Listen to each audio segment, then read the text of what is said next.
Good evening, hockey fans, and welcome back inside the Neutral Zone here on IE Sports Radio, your direct feed for all that is sports. The trade deadline is looming, and GMs are getting busy. 5 trades going down across the NHL tonight. We will get you caught up on all of the moves that have gone down today, what moves might yet be coming, and where we think things are headed in that direction. It is getting down to the nitty-gritty. Not going to be all trade talk, though, as we've got some news across the league. The Minnesota Wild have a new all-time leading goal scorer. We've got the LA Kings are going to be in search for a new head coach. We've got the Dallas Stars setting a new franchise record for wins in a season. And Freddie has updated his power rankings. All that plus more coming up right here, right now on IE Sports Radio's presentation of the Neutral Zone. Do not go anywhere. Hockey fans, let's have some fun.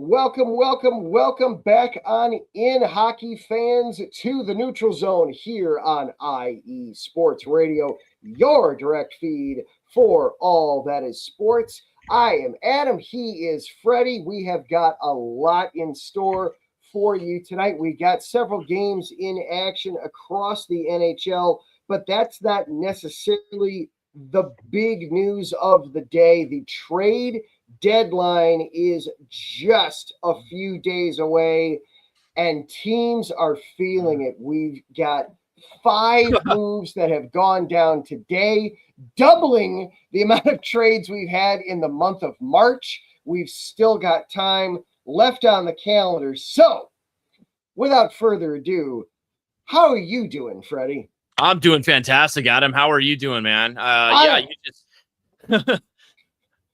trying to keep up with all this. I was getting the final prep work for the show, and I look down and I see, oh, the Blackhawks just made another trade with Edmonton. Oh, I guess I got to read up on this one real fast. Yeah, you did. It's coming fast and furious here. That was news to me. I was just wrapping up doing an IndyCar podcast with my daughter, and then I switched shirts, switched hats, and just that matter of time, a couple of trades go down as we're getting ready to do tonight's show.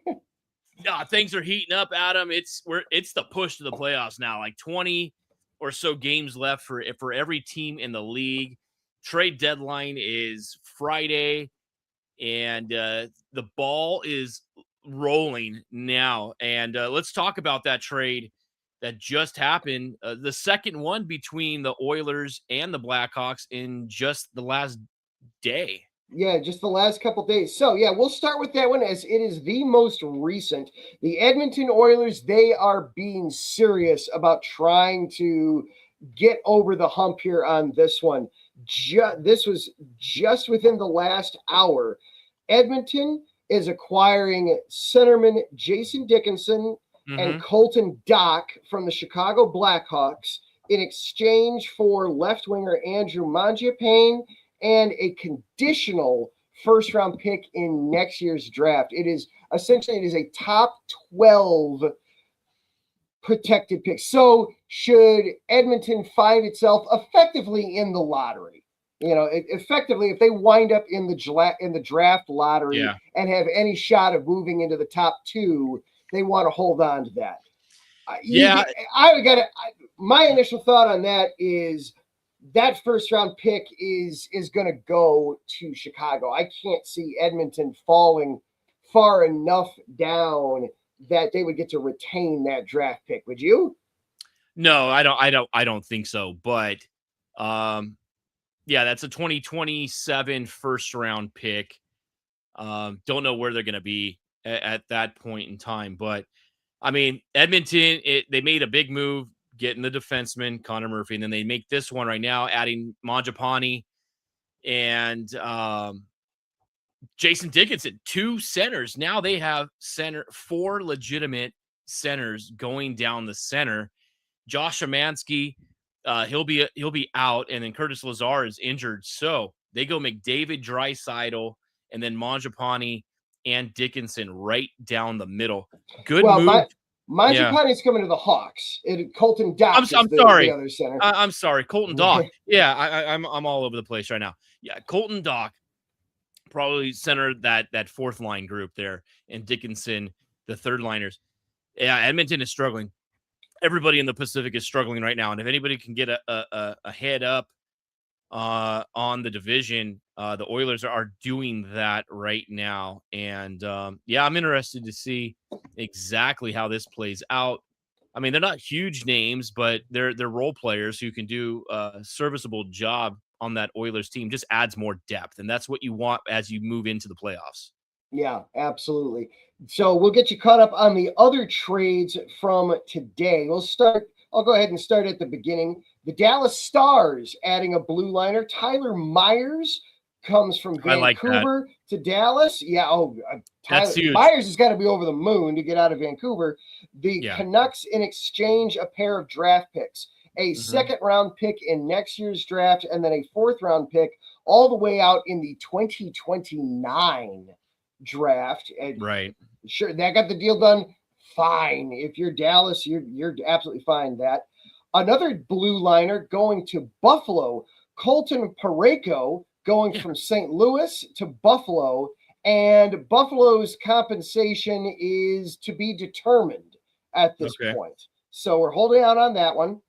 Then Utah and Calgary, move earlier today, a pair of blue liners moving in this one. Mackenzie Weegar goes to Utah, whereas Calgary gets Ali Mata, Jonathan Castagna, a second-round pick, the Rangers' second-round pick in this year's draft, Ottawa's second-round pick in this year's draft, and Utah gets its own second-round pick in this year. Calgary gets Utah's second-round pick in this year's draft. So 3 second-round picks that Utah had control of, one through the Rangers and one through the Senators, plus their own now goes to Calgary. Yeah, I really like what Utah is doing. They've already solidified the youth in Gunther and, Keller and, getting Peterka and some guys on defense.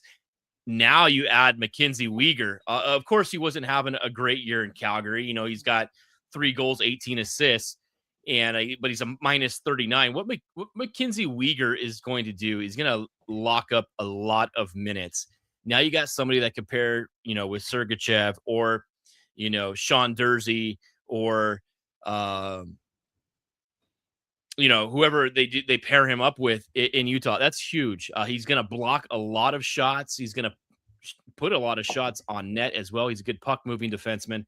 I really like what Utah got in him. They didn't have, they gave up Oli Mott. I didn't even realize he was still in the league, to be honest with you. He's made his way around. He was on the Kings a year or two ago. And those picks, that's great. I like I said, Utah's already solidified a lot of that youth core. They do have some room in those picks. I love what they're doing right now. And then, if you got Vamelka is having an incredible season in net. Utah's making a strong push. They're not going to catch the top 3, but they are, really trying to lock down that number 1 wild card spot. Yeah, as it sits right now, the Mammoth just a point in front of the Kraken for the top wild card spot.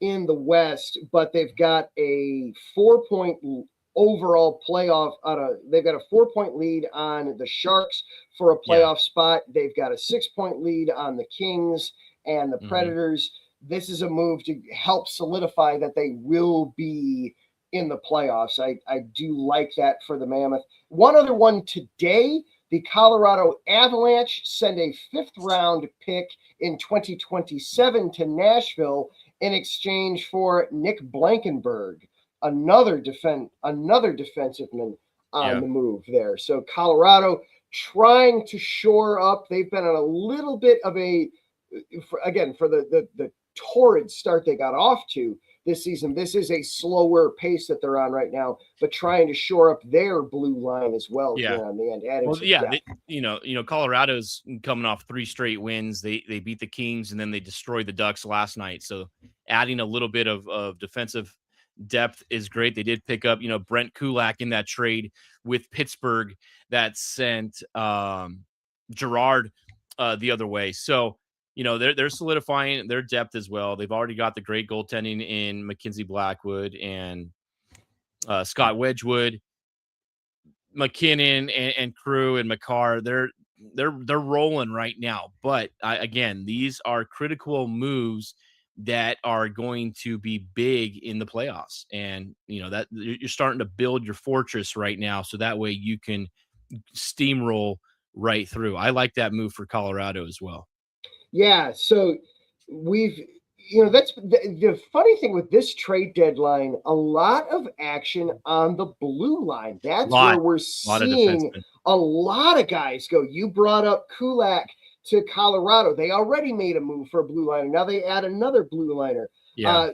Minnesota got Roman Schmidt from Philadelphia already this month. The Oilers, you brought it up, added to their blue line, getting Connor Murphy from the Blackhawks just a couple of days ago. Vegas got Rasmus Anderson right before the Olympic break as well. So a lot of moves on the blue line, a lot of D-men on the move here. We haven't seen any goalies move. We haven't seen does Cole Smith count as a big offensive name in any way? He went to Vegas from Nashville earlier. That was yesterday. The Predators made a couple of moves yesterday, right, and then another one today. The Predators are, if it's not nailed into the floor, they are looking at selling it off as well. Yeah. Cole Smith is 30 years old. They had a $1 million cap hit.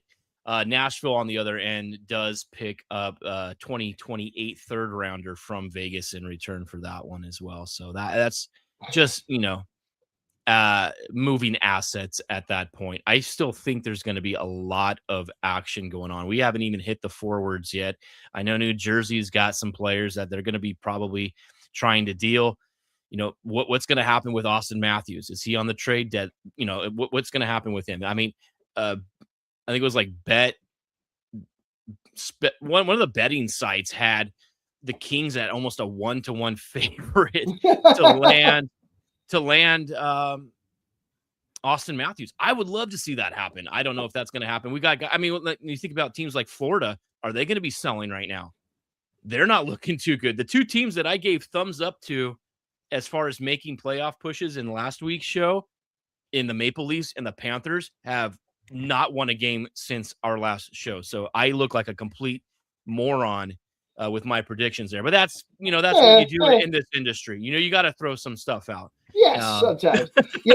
You literally, though, you went exactly where I was thinking with there's more stuff moving.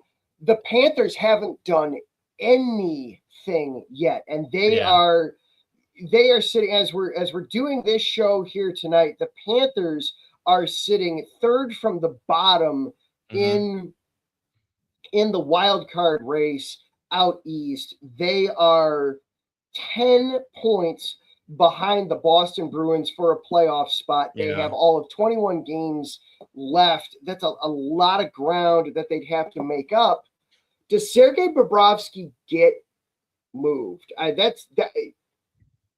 You got to think, if you're going to get immediate returns, having a goalie of his caliber. That's a good one there, Adam. I really don't know if Florida will be moving on from Bobrovsky. Obviously, there's going to be teams that would be interested. Yeah, I don't know. Daniil Tarasov, is he really going to be who you want, going forward to lead the team? I don't know how deep they are in goal beyond those two guys. So maybe we'll see something like that. I don't know. I think maybe a guy like they re-signed, Brad Marchand, I think he could be somebody that can be dealt. And then when you talk about guys, you talk about other teams that are going to be dealing as well. We've already heard, Evander Kane and Pedersen from Vancouver. We know New Jersey is going to be active. The Kings are going to be active. I think, I don't know if they're going to be active in buying or selling. I don't know what's going on right now with them, but, and is Chicago done? What else can the Blackhawks move? I think they should be done, but you don't want to sell off everything right now. No, you don't want to sell off everything if you're the Blackhawks. They've done that the last couple of years, seemingly just had a bit of a fire sale. I don't think that you want to do that at this point if you're the Blackhawks, but you're certainly, your phone is still ringing and open, and you're letting people know, hey, if there's somebody you're interested, give us a call. We'll see if we can work something out. I don't know if you're necessarily dangling anybody at this point. I don't know if anybody would be interested in like a Taylor Teravainen or anything like that at this point. We're still the team. There's still teams in the hunt that are outside the playoff picture. But after this week, a lot more will be determined. I think, like the Flyers, they're on a winning streak right now, but Matvei Michkov is somebody that I've heard is rumored to be, on the trading block as well. I don't know where we're going to go with that. Calgary can still deal Nazem Kadri. Is Toronto going to be selling anybody as well? If I'm now, I'll be honest. I will be very straightforward. This was my position at the end of last season as well. So I'm repeating myself here, but man, if I'm Toronto, I'm selling. Yes, you want Austin Matthews, great. You want Nylander, great. You're interested in my players. This hasn't worked. Yeah. You've got to make some tough choices here if you're Toronto, because if you just keep doing the same thing, the same results are going to happen, and you keep coming up short. I'm interested to see like a team like the Ducks. What are they going to do? They're sitting right now. I think the Red Wings just beat Vegas tonight, and I think that game ended. It may have ended in regulation. I don't know for sure. Vegas is I'm going to pull that up right now. The Ducks were 1 point behind coming into tonight. They play the Islanders in just a bit. The Ducks could be adding some depth as well to that team. They have a chance to win the Pacific Division, Adam. We talked about them, as far as being a playoff team. Now we can start talking about the Ducks being a legitimate favorite to win the Pacific Division. I mean, and then what does Seattle do? Seattle's in a weird predicament as well. They could be, buying or selling, sitting in that like last wild card spot or the sitting in ninth. Those are the hardest spots right now. Like, do you want to sell or do you want to try to acquire? Yeah. So Vegas did beat Detroit 4-3 in overtime. So it's a 3-point game. Vegas gets the extra point in that one, but Detroit does salvage a point out of it to keep itself in third in the Atlantic. So you've got that going on there if you're Detroit. But yeah, if you're Anaheim, if I'm Anaheim, if I'm in that position right now, I'm really careful. You don't want to start buying too early. There is such a thing as adding too early, I think, when you're doing this. Right. where you mortgage off pieces, or you add a bunch of money onto your books for seasons to come when you're not quite there yet. If I'm the Ducks, I would certainly add. I would certainly be looking at adding some pieces, but I don't know that I would go crazy in this trade deadline. Make a moderate move. 100%. Maybe add another D-man. Because right now the Ducks do have a few players that are big role players that they're just injured right now. And Troy Terry, Mikhail Gramlin, and Ryan Strome. And then, I mean, if you do pick up another center, you can replace Tim Washi as your fourth line center. But yeah, I think they could be adding, but I don't think it's going to be like a major play. I don't know, man. This is my favorite. This and July 1st are my favorite time of the year because the trade deadline is great. You open your phone to just Twitter, alerts for the next 2 days. And then, the same thing when it comes to free agency.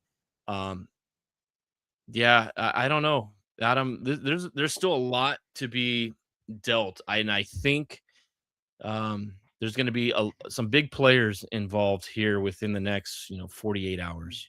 Less than 48 hours. You're talking Vincent Trocheck, Nazem Kadri. I would be stunned if Kadri goes to the Ducks. By the way, I think Quinn still has it out for Nazem Kadri. There are big names there to move. The St. Louis Blues have a ton of guys. Steven Stamkos, that's somebody that's still languishing in Nashville. That could be a player. It could be. Depending on the price, he would make a lot of sense to me in Anaheim. You get a little bit of veteran leadership, a little bit of, hey, we're good. Because if you're Anaheim, you're making the playoffs, barring an epic collapse here at the end. Having somebody like a Stamkos on Anaheim's roster, all these kids, they've never been here before. They don't know what the playoffs are like. Stamkos could be that Yoda, could be that old wise man on the mountain that, hey guys, take a deep breath. It'll be okay. Now it's go time. That kind of role. You brought up that's a tremendous point that you just brought up. Adding Steven Stamkos to the Ducks. I mean, Nashville is not out of the picture yet, but they could be looking to move on from Stamkos's cap. I don't know what he's making right now. I don't have that pulled up, but he is making right now. He's signed through 2028, so It would be the end of this season, all of next season, and the following season at $8 million per year. So, however they work out the cash for whatever's left of this year, they figure that out. Then you're talking it's a bare minimum of a $16 million commitment over the next 2 full seasons to Anaheim. I like it. That's a great move. A lot of teams can use a centerman with the scoring touch that Stamkos can bring. The Red Wings are another team I'm hearing about. I watched the other night. It was actually Monday. They played a day game. It was Nashville and Detroit. So I did watch that game, and Stamkos was out there playing. I love that guy. I always liked him when he was in Tampa Bay. But you think about like the Ducks, they could. They're actually showing him on the screen right now. They just activated him, I think, off the IR, and that's Frank Vatrano. Vatrano could be somebody that the Ducks could probably move as well. They are so deep. It hasn't been his greatest season, but I mean, we'll see, Adam. There's so much at stake, and then it's just not swapping players for players. You trade picks. There's term involved. Our team's going to retain any of the salary, or are they going to eat it all? So a lot goes into these pressure moments for these GMs right now. Yeah, a lot does go into it. One thing that's been interesting, I saw this pop up on an ESPN article the other day. The GMs are a little frustrated with the league. We had come out at the beginning of the season over the offseason, they had talked about how starting next year, we're talking the 26-27 season, that some of the rules would be changing on how many games are going to be played, what you could do to retain salary, move salary around. One of the big rule changes was going to be that you couldn't just put a guy on long-term injured reserve to free up all of his money, and then the second the playoffs start, oh, look, we activated him off. Look, he's healthy now. Now we can use him. And you used up all of his cap space. Adam, I hate that so much because I like I said, that's like the Mark Stone rule.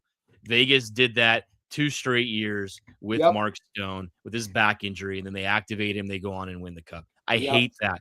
Now you got in a different situation. If a guy is truly, out for that period of time, there's, I mean, you gotta deal with it. I mean, that throws another, wrench into the equation for like the Kings, for an example. Are they going to sell? Or are they going to buy? Because they do have that LTIR cap from Kevin Fiala, and then they just put Andrei Kuzmenko on LTIR as well. He's out for the remainder of the season with a torn meniscus.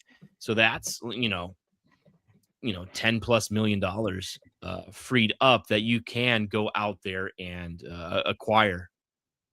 Yeah, and one of the things what frustrated GMs right before all this, it wasn't that the rules were necessarily changing. They knew that was happening. What frustrated GMs was that the rules got pushed up a season, and it happened right on the eve of the start of this season. It was, oh, by the way, some of these rules that we talked about for next year, well, we're now going to instead implement them this year. And another big one, besides the long-term injured reserve rule that changed, they also changed if you were going to involve a third team just to help with salary retention. Because, like, for example, there is always the you could retain no more than half of a player's salary if you're retaining salary. Right. You would oftentimes, a third team would get brought in simply to be a piggy bank. So it'd be, all right, the Blackhawks hold on to half, the Arizona Coyotes then hold on to half of what's left, and then the Edmonton Oilers then get that remaining quarter of the pie. Like when you trade a guy that's been like basically retired for a couple of seasons, like Right. Shea Weber going to Phoenix a few years ago after, he was already done. They got to crack down on that kind of stuff for sure. So the twist that the NHL put on this is you can do a trade like that, but it has to be no later than 75 days before the NHL trade deadline. Well, that was back in the first week of December. Yeah. That was back in December. That was before a lot of these teams really knew, are we comfortable selling or are we buying? What do we want to be yet? So this season has been so crazy enough as it is. I mean, who would have thought there would be, so many teams still in the picture right now. So I understand where you're coming from. Yeah, I really don't understand why they wanted to do the restriction on third team deals. If you're asking me as a sports fan, the trade deadline, it's what makes baseball so exciting. Yeah, exactly. It's what makes this time of year so exciting is the trade deadline happening with basically a month left in the regular season. As all the names start flying around, I wouldn't want to restrict that. I understand that it can be a little frustrating that, oh, well, that team can't buy. They don't have any cap space.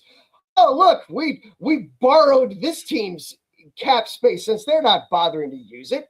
But at the same time, well, if they're not using it, this is a way to use it and to still promote moves and get the good players into the important games and keep the cog moving a little bit. So I don't like that one. The long-term injured reserve, that did always feel like a massive giant cheat code.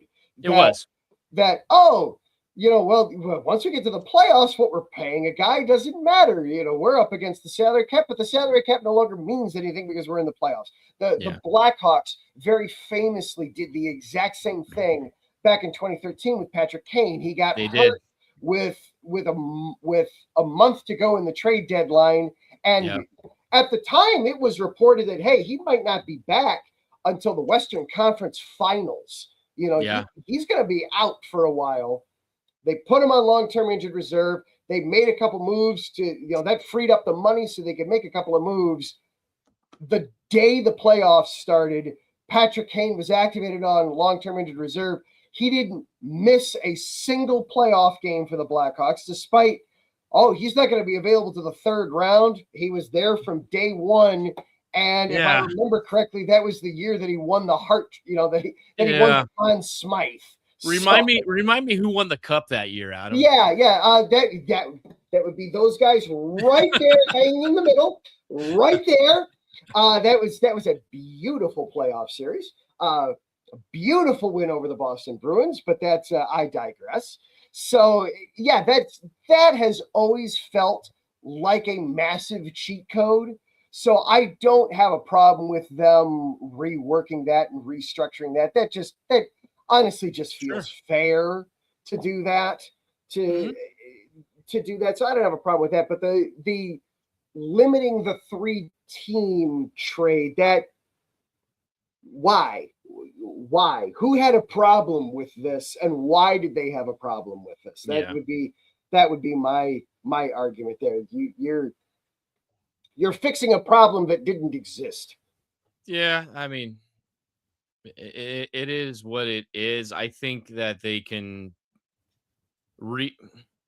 how long is this agreement in play for, and when can they re-examine these rules? So this is part of I believe this is part of the latest collective bargaining agreement. I'm going to pull everything up here right now from the original story, if I can, depending on how quickly I can find it. As nothing worse than dead air when you're doing a show, right? Nothing worse than that. I'm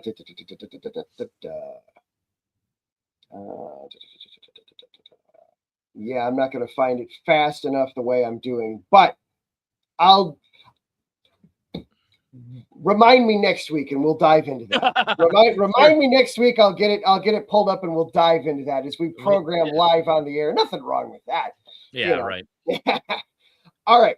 This is planned. This was part of the plan. Let's take for ourselves a quick break. There's been lots of other news, not just trades, that have been going on in the NHL. And there's been a big one that I know Freddie in particular wants to get into, involving the LA Kings. So we will take a quick break. We will let Freddie build himself up so he can vent fully here about the LA Kings having a new interim head coach. This is the Neutral Zone here on IE Sports Radio, your direct feed for all that is sports. We'll be right back after this.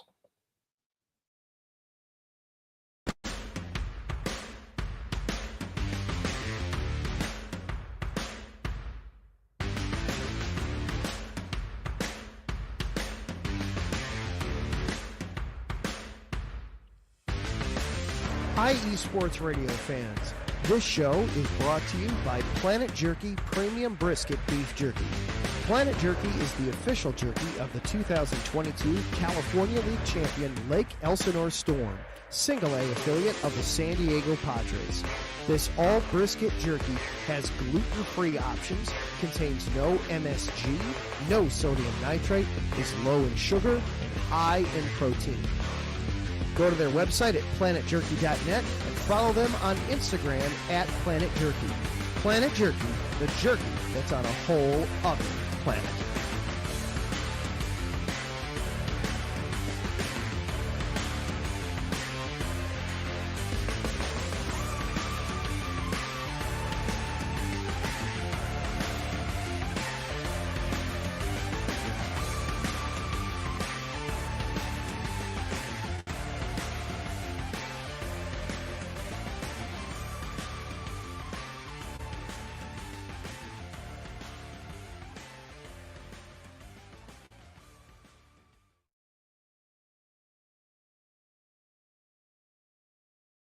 shine.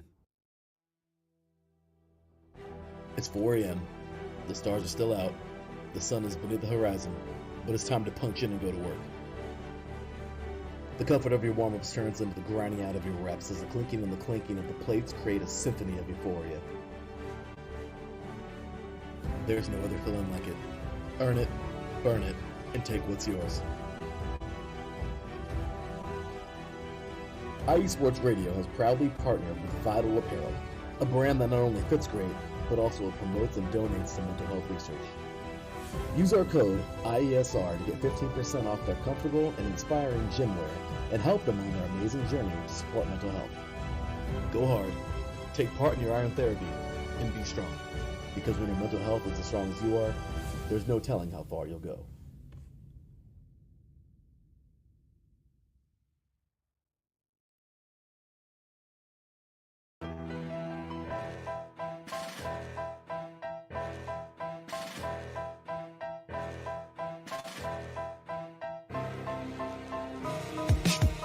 For the last 10 years, IE Sports Radio has been bringing you amazing content ranging from interviewing legendary athletes, coaches, and other authorized media personnel to building tailor-made shows dedicated to all major sports cities around the country.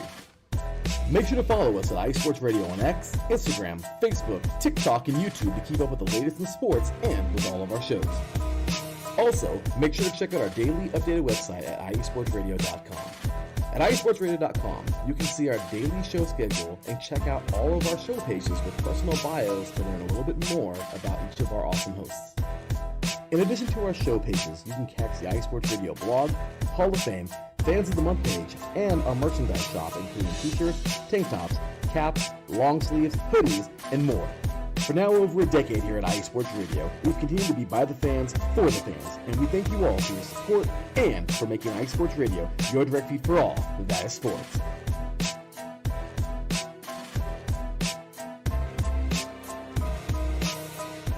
And welcome back on into the Neutral Zone here on IE Sports Radio, your direct feed for all that is sports. I am Adam. He is Freddie. So it's not just trade news on the show here tonight, though. The trade deadline is heating up. We know that stuff is coming. We will keep you abreast on all that going on as everything happens. And next week, we will reset. We will reemerge from being buried in all of it. We'll sort through all of it. Understanding where and what we like. But that's not all that happened since last week. On Sunday, the Los Angeles Kings went and fired Jim Hiller as their head coach. They had lost 8-1 to the Edmonton Oilers. It dropped the Kings to 24, 21, and 14 at that point in the season. DJ Smith was then named the new head coach on an interim basis. Freddie, your thoughts, and I will get out of the way.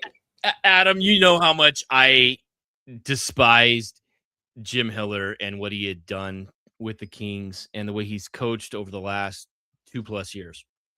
I thought he should have been gone after last year's playoff run, after his ridiculous challenge call that ended up costing the Kings in the playoffs against Edmonton in that series. It's taken this long, 60 games into the season before Ken Holland finally pulled the trigger. And it wasn't after the Edmonton game that he was fired, but it was after the game that they beat Calgary the next game. He said he just wanted to, take a little time, just, focus on that game and then make that move. He had already planned that he was going to do it. I can't tell you how much that Kings fans were celebrating this. It's been a long time coming. The front office, as we mentioned, Rob Blake kind of ran the team into the ground as the GM. Luc Robitaille has done the same thing as acting president as well. They've lost their identity as the team in which they used to be. They used to be dominant force, never were that offensive team to put up a lot of goals, but defensively they were solid. And this year it just hasn't been there. A horrible stretch to go into the Olympic break and then to return from the Olympic break, and that enough was enough. The team isn't out of the playoff picture yet. They're still 6 points out. Seattle's winning right now as well, so that's going to add a little bit of a distance. I like DJ Smith behind the bench as an interim head coach. He had coached Ottawa for 5 years before, so he has that head coaching experience. They also brought Matt Green, former Kings player, defenseman, to be an assistant coach on the bench as well. Now, the Kings are also going through a tremendous bout of injuries and flu, and everything that you can think of has compiled at the same time. We had 3 rookies starting the other night against Colorado, and quite frankly, the Kings lost that game 4-2. Colorado scored with 4 minutes left and then added an empty netter with a half a second left. The Kings were in that game. They were outplayed, and outshot almost 2-1. But that was the most entertaining game I've seen out of this group of guys all season long. I hope that this is something that can turn the page. I don't know what Jim Hiller was doing that just made everybody so disinterested in playing. Guys were checked out. This is Andre Kopitar's final year as captain of the Los Angeles Kings. I don't want it to end this way for Kopi. And I know he doesn't want it to end this way as well. There's a lot of guys who take pride in playing in Los Angeles. And I hope that this little turnaround can spark them. They got a big game, coming up tomorrow against the Islanders. Islanders are playing the Ducks right now. They're going to be on a back-to-back. You've got to capitalize on this. Adam, I'm excited. I don't know if DJ will continue to be head coach. I know that there's already rumors. I think what Ken Holland said was he didn't want to bring somebody brand new into the picture at this stage of the season. Just start the slate clean next year. I'm hearing former Edmonton Oilers head coach Jay Woodcroft as a possibility. We have a fresh face in a head coaching spot. Yeah, I know. I would love for Peter DeBoer to be the one that they would bring in and coach this team. We'll see what happens. Hopefully they can make a little bit of a run, but it's trending in the right direction. The next thing they need to do is get rid of Luc Robitaille, I think. And, we'll see what happens. I know Kenny Holland has had a great success rate of his career. He's got ties to Edmonton. Who knows what can happen later on down the road? Maybe they can make a deal and they can acquire a Draisaitl or a McDavid in a trade and then just start this franchise anew.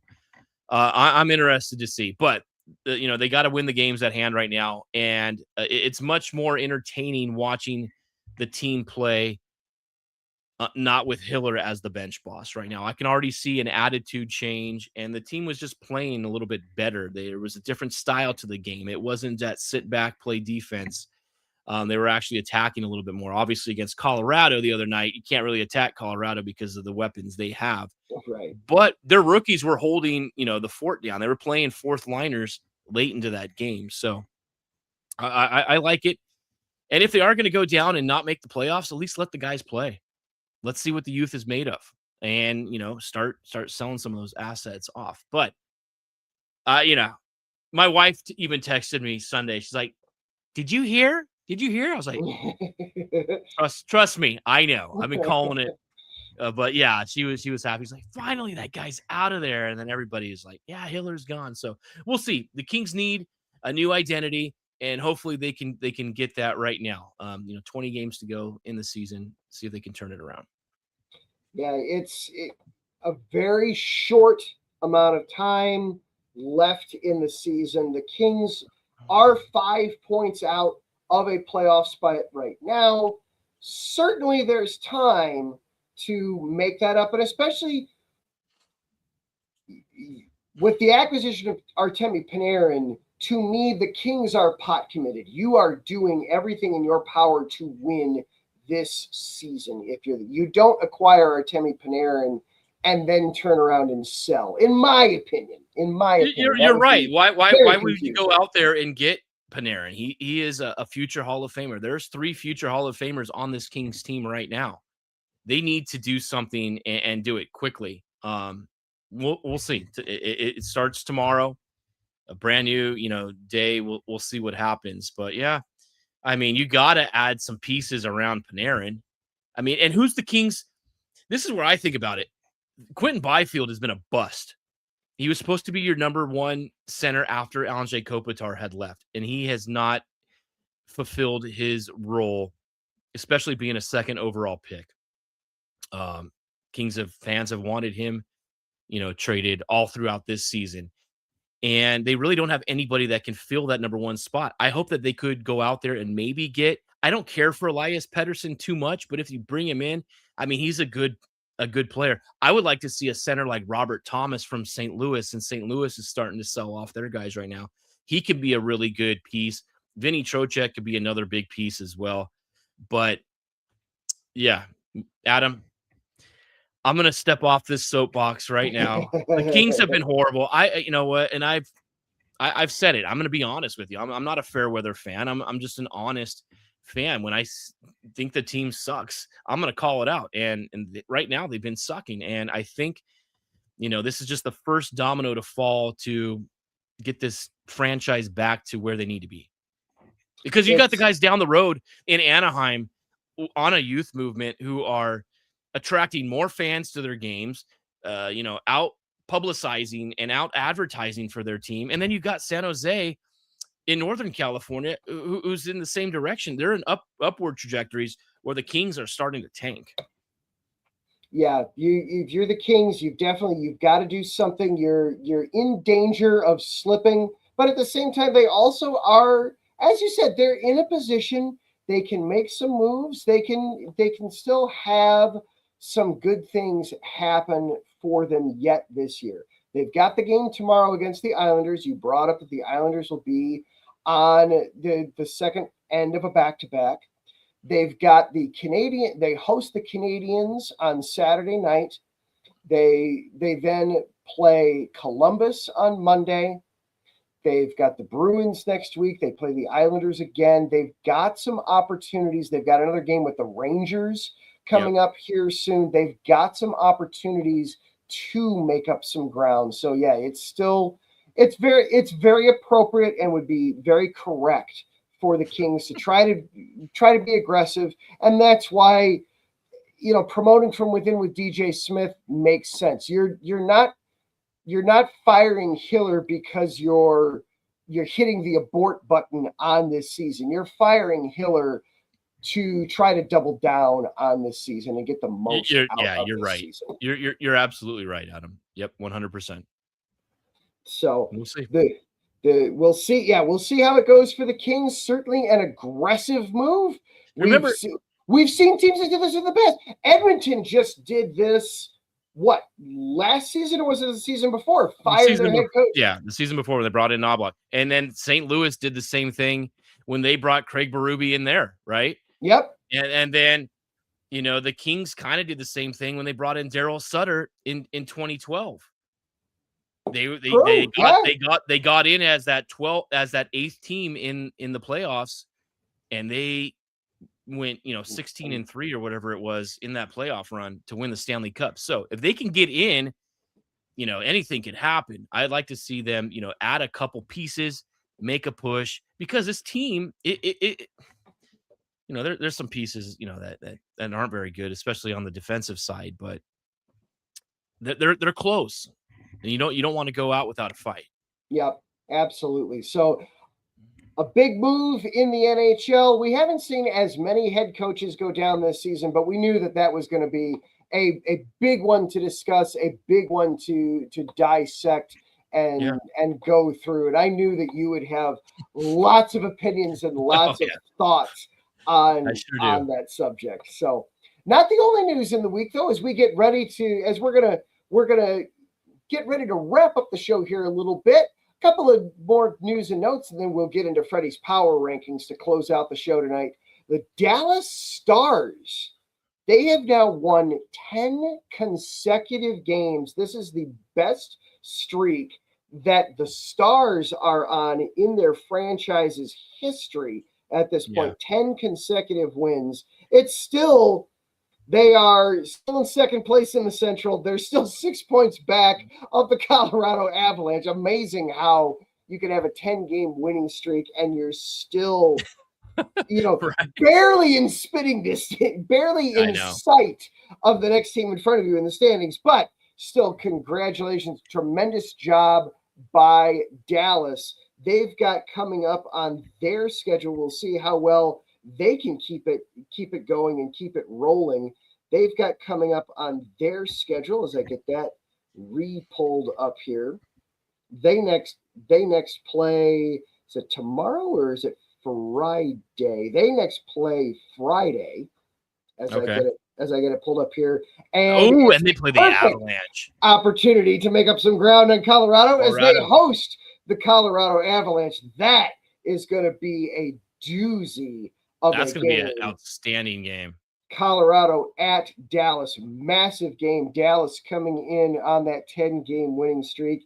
Colorado, hey, 12 points in their last 10 games. Nothing to necessarily sneeze or slouch at, but it'll be a very important game for both of those two. So that's going to be playoff atmosphere down in Dallas.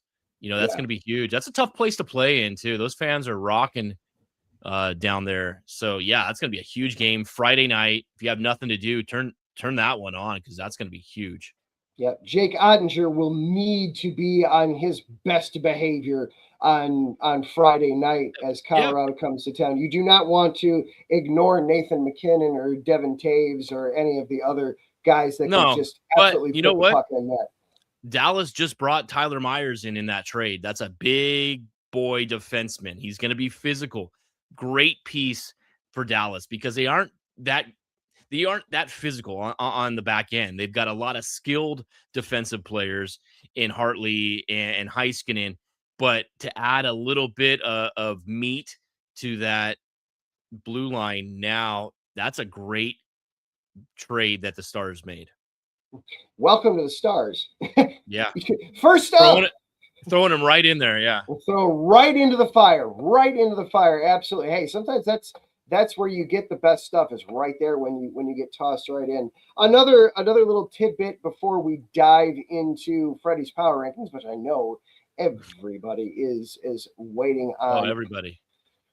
Kirill Kaprizov went and made himself some history the other night for the Minnesota Wild. The Russian with a goal last night. He is now the best goal scorer in Minnesota Wild history. Wow, that's huge, man. I love Kaprizov. That kid is fantastic. I was watching that game too. He hit 2 posts on 1 power play right before he got that goal in last night's game, and they're clubbing of Tampa Bay. They destroyed Tampa Bay last night. Huge win for Minnesota. They were on a little bit of a losing streak there, and now they got to keep pace with Dallas. Yeah, got to keep pace with Dallas. 220 career goals for Kaprizov with the Wild. He had been tied with Marian Gaborik before that. Now, does it bother you at all that the goal came on an empty net? Not at all. Not at all. I mean, it's like that goal isn't as significant as like Ovechkin's goal that he took over Gretzky with. You know what I mean? Mm-hmm. I mean, personal, for the franchise, that was, the goal that took it over. But no, that's fine. And an empty net is an empty net. A goal scorer is going to take a goal no matter what. I don't treat it any different. Congrats to him and the Minnesota Wild. Yeah, absolutely. Yeah, if this was Ovechkin, breaking Gretzky's record, that'd be one thing. But it's a little bit different of a situation. Yes, you would always prefer that there be a goalie in net, so it feels a little bit more validated. But it's still, hey, we have seen guys miss open cages before, without a goalie. Yeah, let me see if I can. Ask Nathan McKinnon about missing an open cage. That it happens. So definitely not gonna take that away. Not gonna put any kind of asterisk or anything next to it there. The Minnesota Wild, though, they are still needing some help, sitting in third in the Central we'll see how they do, how they continue to improve themselves and try to get themselves a little bit better and continue to get ready for the playoffs. You know All what? right. Yep. Go ahead. Kaprizov also had 113 goals scored in the KHL before he came over to the NHL as well. So, I mean, if it's like Ichiro and his hit total, from Japan to the United States, I mean, that's 113 more goals that you can add to Kaprizov's career. Hey, yeah, I'm fine with not adding that to his NHL totals, but for his lifetime totals, no, that absolutely, those goals count. That's not a minor thing to get those goals in the KHL. Absolutely. Yep. It's definitely noteworthy, definitely something that you want to hang your hat on. All right. Oh, definitely. Without any further ado, during the Olympics, we took a little bit of break from this because, hey, they weren't playing games. It doesn't make sense to try to update the power rankings when nobody's doing anything. Yeah. But now they've been back playing. They've been back into it. Freddie, I know you have updated your power rankings for the week. I did. So let's dive right into this, shall we? Starting off at number 10, the Utah Mammoth. Appearing in the power rankings. Yeah, they're still holding on to that number 1 spot in the Western Conference in the wild card right now. They just make that move for Mackenzie Weegar. I made these last night before that trade was made. So Utah still playing really well. I think they're going to end up making it in, and props on them. I mean, 2 years into this franchise, I mean, they were the Coyotes, obviously, but they redid everything. The ownership has kind of taken this team and just made it their own. And I love it. Utah's a dangerous team to play against with their young guys. They have some veteran leadership. Now you got, Mackenzie Weegar. They get that good goaltending. Watch out. Utah could be dangerous. Absolutely, they could. Coming in at number 9, a team we've talked about a little bit more earlier in the show tonight, the Anaheim Ducks, who I just got to say, before we go any further, McTavish, that shootout goal he had the other night. Oh, my. Sickening, man. My heavens. I mean, I grew up on Patrick Kane doing the stick handle thing. This was the stick handle thing to the next degree. Well done, young man. McTavish is fantastic. He's the best shootout scorer that I've seen, especially this year. He has made some incredible moves. Sometimes he'll come in way far off on the wing side, and then he'll just slowly and just stick handle the hell out of that puck and then just beat the goalie. He's doing fantastic. The Ducks did lose to Colorado last night.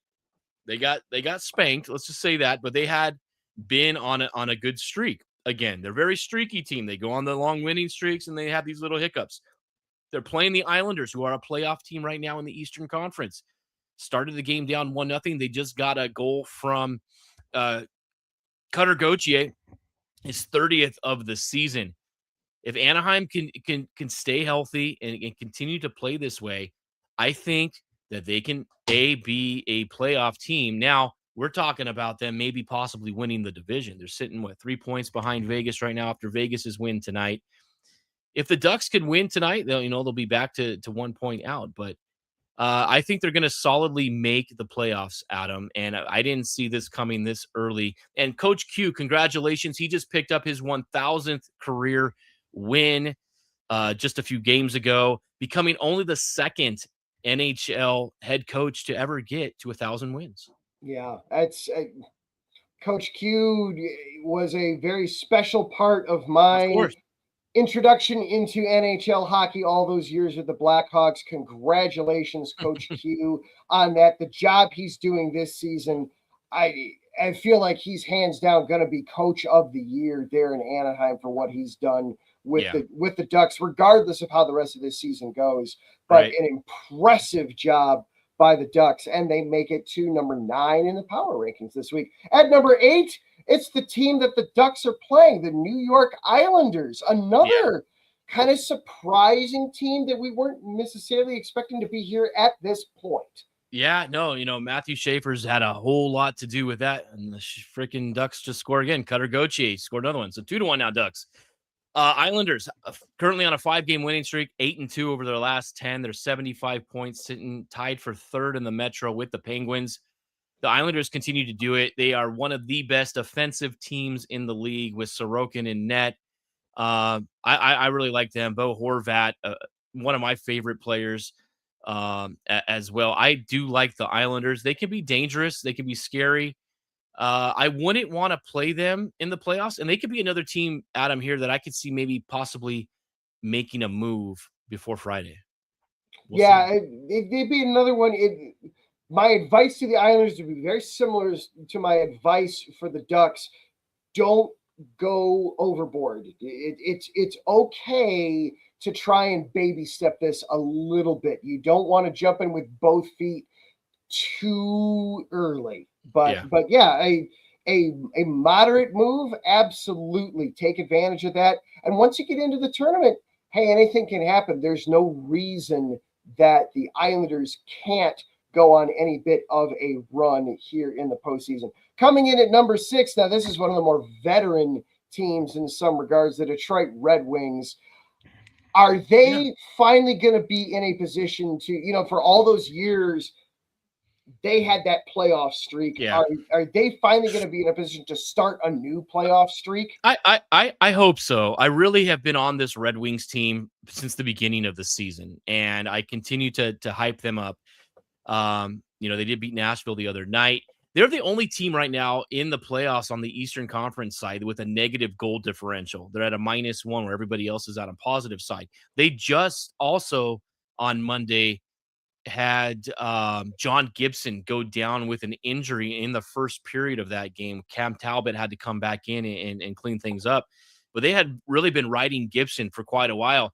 I don't know the significance of the injury. I still think Detroit's in a good spot.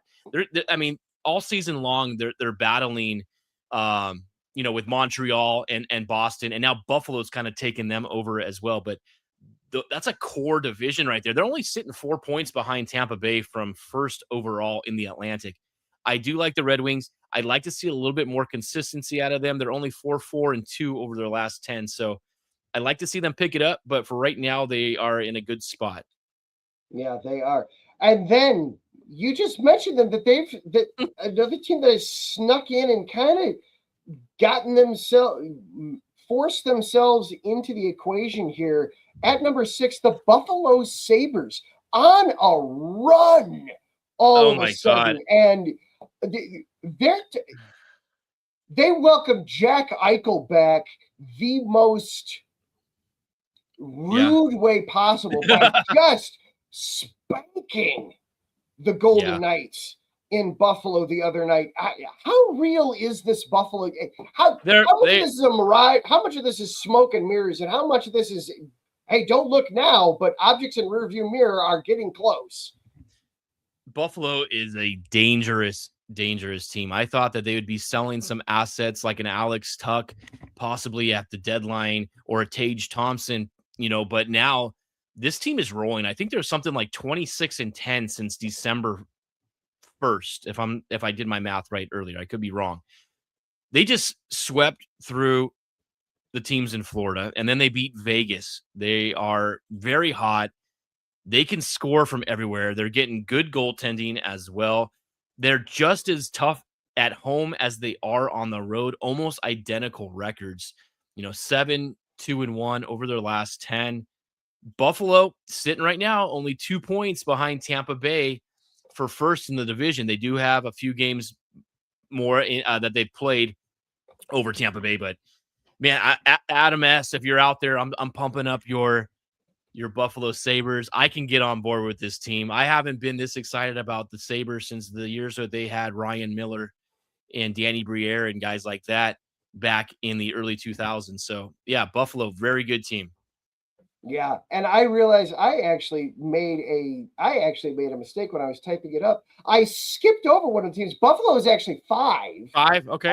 I skipped over Minnesota at number 6. So I'll jump back to them now for a moment. The Minnesota Wild at number 6, sitting third overall in the Central. We talked about them a little bit earlier in the show, but you've still got them at number 6. So that's a little bit of a drop for the Wild. It is. They've been battling, with Dallas back and forth. Dallas is on that incredible run. They've overtaken Minnesota in the standings. But Minnesota, they're still a really good team. I mean, sitting at number 6 overall, you're only you're still the third best team in the Western Conference. Unfortunately, you have the Dallas Stars and Colorado Avalanche that are ahead of you. There's really where else do you put them, Adam? I think that's a safe spot at number 6.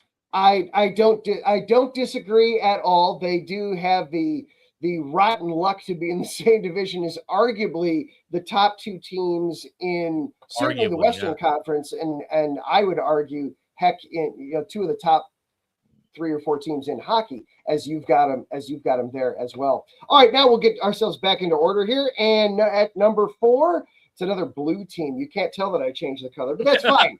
The Tampa Bay Lightning. They continue to be this, and there's Adam, not thrilled with 6. Well, it was actually 5. 6 was my fault. I had a typo there. I apologize. I told you, Adam, I was gonna have them up there, and they've earned that spot where they're at right now. By number 4, Tampa Bay Lightning, they're currently on a 3-game losing streak. Obviously, John Cooper goes from losing the gold medal game, then losing his father. Ooh. That I don't know if that has any effect on Tampa Bay right now. Still a really good team. They do have 2 games in hand over Buffalo. However, they need to start picking it up because Buffalo is going to continue to steamroll. I don't see them stopping. This is going to come down to the very end. I almost had Tampa Bay leapfrogging Colorado a couple of weeks ago. They were a very close second to Colorado's number 1, but they've kind of slipped up a little bit. I like to see them get back on track, and they're such a good team still, probably the premier team in the Eastern Conference. Yeah, and with the Panthers having the season that they're having, Florida has been the state of the NHL for the last several years, and Tampa Bay certainly willing to reclaim that mantle here as we're getting ready to get into the final home stretch of the season. Coming in next now, the top 3, there's been very little adjustment in your power rankings from week in and week out in these top 3, and it's very understandable and very justifiable. The Carolina Hurricanes, they just continue to be the class of the East. They are. I mean, it's them and Tampa Bay. They're just so good. They're currently at 82 points, the top team in the Eastern Conference. Really good stretch right now, 7-1-2 over their last 10. Brandon Bussey still, stopping pucks in net. He's, I think, second in goals against average right now in the NHL, just a 100th of a point behind Mackenzie Blackwood of the Avalanche. I really like Carolina. They always seem to make a move come trade deadline too, Adam. We've seen what they've done in years past. I wouldn't hold anything past them to sneak and get a killer pick here in the next day. I was just going to say they've been awfully quiet, almost too quiet. That there's going to be something lurking in the background there as the Hurricanes try to make that last finish. They don't have to worry about the Panthers this year, but they've got to worry about the Lightning. That they want to be able to take that step. They haven't been able to. Let's see if they can finally get the job done here this year. Coming in at number 2, we talked about them a little bit earlier. They're riding a 10-game winning streak. They now get to take on the Colorado Avalanche later this week, Friday night. It's the Dallas Stars. Yeah, Dallas. They 10-game winning streak. How do you not have them the second hottest team in the league right now? And playing fantastic, getting really good goaltending. Ottinger. Maybe it was a good thing that he didn't play in the Olympics. Because he's been solid in net with Casey DeSmith as well. They just get Tyler Myers, like I said, adding a big body defenseman.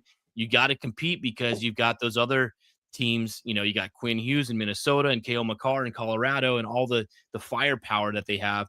Jason Robertson, one of my favorite players as well. I'm hoping one day he'll be a king. But I mean, I like to see Jamie Benn, gather this team together. He's had a great career. And Dallas is a force unfortunately, they're going to probably play Minnesota again in the first round. One of those top teams is going to get eliminated the first round of the playoffs. Yeah. Unless the NHL changes the playoff structure like that, it's unfortunate, but it's going to happen. Yeah. I will go so far as I will be willing to admit that I was going to be a prisoner of the moment. I would not have been upset with you had you leapfrog Dallas over Colorado for this week. That's how well I think Dallas has been playing. That's legitimate. That's legitimate, Adam. You're totally right. But the Avalanche have come back since the Olympic break, and they've rattled off 3 straight wins now. And now they're going to be playing a big test. That's going to be a huge game. I cannot wait. I'm going to be out of town, but I'm going to have this game on my phone or something so I can keep tabs on it. Can you imagine, Dallas wins that game in regulation? Now we're talking about potentially, Colorado losing the division. They've had such a stranglehold on it all season with that incredible start that they had. Colorado's still so good. Marty Necas. I think Colorado is going to make a move that, talks about Nazem Kadri coming back to Colorado. That makes perfect sense to me. It does. It does. Of course, the Avalanche being number 1 in the power rankings this week. This game on Friday, if Colorado wins, you're talking about having an 8-point edge with under 20 games to go in the regular season. And I would feel at that point like, all right, you can rubber stamp it. Colorado Avalanche win the Central. I don't know if that would be enough. I don't know if the Central is going to automatically win the President's Trophy this year. I don't know if that matters, how much that matters to any of the teams involved. But certainly, you rubber stamp it. All right, they're going to be Central Division champs. If they lose, and as you pointed out, if they lose in regulation, that door opens. It does. And it doesn't fly open. You think that also puts a little bit of doubt? That could put a little bit of doubt in Avalanche's. If Dallas wins this game significantly and handles them, then they're thinking, oh shit, these guys, we got to step it up because we could be, playing them for the cup on the line. If nothing else, it proves to Dallas that we can. Yeah. And in the playoffs, sometimes that's all you need is that look back of, hey, remember when? Yeah. We can do this, guys. There's sometimes all you need. Let's just say, Colorado does win the Central. I think they're going to, and Dallas at this point will be hosting Minnesota, and then they play each other, in the second round. That's just 2 heavyweights just going at it. And, a 7-game series of those 2 teams. Woo! It'll be an excellent series. However it shapes up. But if Dallas wins this one on Friday, that door opens up just a bit. On the flip side, if you're Colorado, you take care of business. You win this game, especially if you win it in regulation. You give yourself an 8-point lead.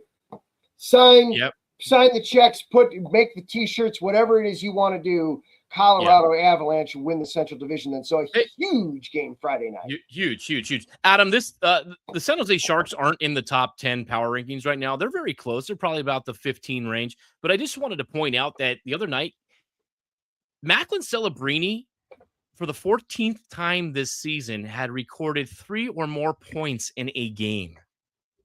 For the 14th time this season. That's unbelievable. That's a ton. I mean, I love this kid. He's so good. And I kind of if the Kings don't make the playoffs, I'd like to see a team like the Sharks get in there. I don't care if they're a rival or whatnot, but 87 points that he has so far this season. He's leading that team. He's making everybody else around them so much better. He's got to be in contention for the Hart.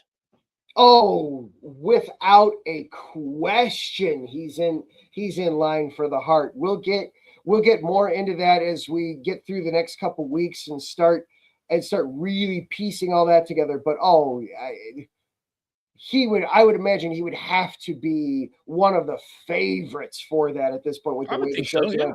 And if they get to the playoffs, yeah, absolutely. You got to be liking that. You know what? Impressive run. My brother texted me the other day. He's like, "Hey man, I went to Target and bought a box of cards." I was like, "Oh, that's cool. I haven't bought any cards in a while." And he pulled a Celebrini rookie. Oh, non-graded it is like $400, but if he gets it graded at a Gem 10, it's like $1,600 just in a pack. I'm like, geez Louise, man. Get that thing in a holder instantaneously. Yeah, send that to PSA and you'll be good. You just paid your rent for the month. or stick it away for a little bit and then watch in a few years and hey, see this card? Here you go. Yeah. So pay off the house with it here in a few years. It's a gem right there. Yeah, for sure. Yep, get that one preserved. All right. And as always, with the power rankings, if you have any concerns, hit us up. Hit us up on social media. We love to debate that back and forth with you. I think they're pretty accurate. You know, I mean, I just make them up like you said, but I think they're pretty accurate right now as to how these teams are playing in the league. There's some other teams that are just on the fringe. You know, Montreal, Pittsburgh, Vegas wasn't even in the top 10. They did get a win tonight. So that's huge for them. But yeah, I mean, it changes week by week. We'll see where we're at next week with this. We do it every week. Vegas has been in there in weeks past. They have been in there before, but yeah, they're out right now. But be sure to hit us up. You can find us at IESR Neutral Zone on Twitter. He is at Freddie B _sports. Sir. I am at Adam Karnik. You can hit me up too. I will engage in some banter back and forth, and we'll have some fun that way. But yeah, let us know what you think of the power rankings. Who'd you move up? Who'd you move down? Who got left off? Who are you looking at that you're saying, what in the world are they doing in there? Let us know what you think.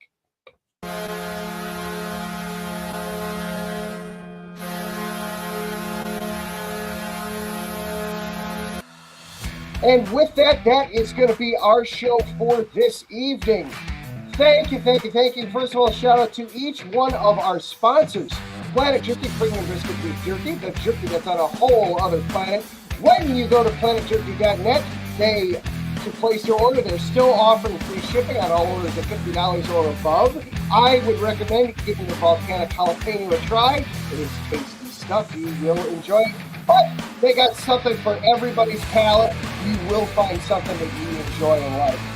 Thank you also to Vital Apparel, the brand that not only fits great, but also promotes and donates to mental health research.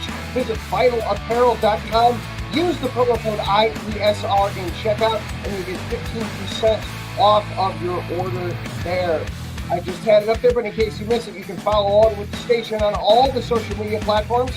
We are on Twitter. We are on TikTok. We are on YouTube at IE Sports Radio. You can also go to IESportsRadio.com to keep up on all the latest with the shows and the station. You can also watch the shows right there on the website and direct them and let people know all about it. You can also follow this show again on Twitter at IESR Neutral Zone. He is at Freddie B _sports. I am at Adam _Karnik. That is where you find us on X. We want to say thank you to all the 115 people that were watching the show live tonight across YouTube and Twitter and the website. Really do appreciate you guys being here week in and week, whether it's your first show or whether you've been a regular viewer. Thank you so very much. He is Freddie B. I am Adam Karnik. Together, this is the crazy little thing we do every week called the Neutral Zone, right around 9:30 or so Eastern Time, or 6:30 out in the Pacific. Until then, everybody have a fantastic week. Stay safe, stay healthy. Next week, we will be breaking down all the final moves that went down to the trade deadline, what we think of who came out the winners, who came out the losers. Until then, have a great week. We'll see you next time, everybody. Good night, everyone.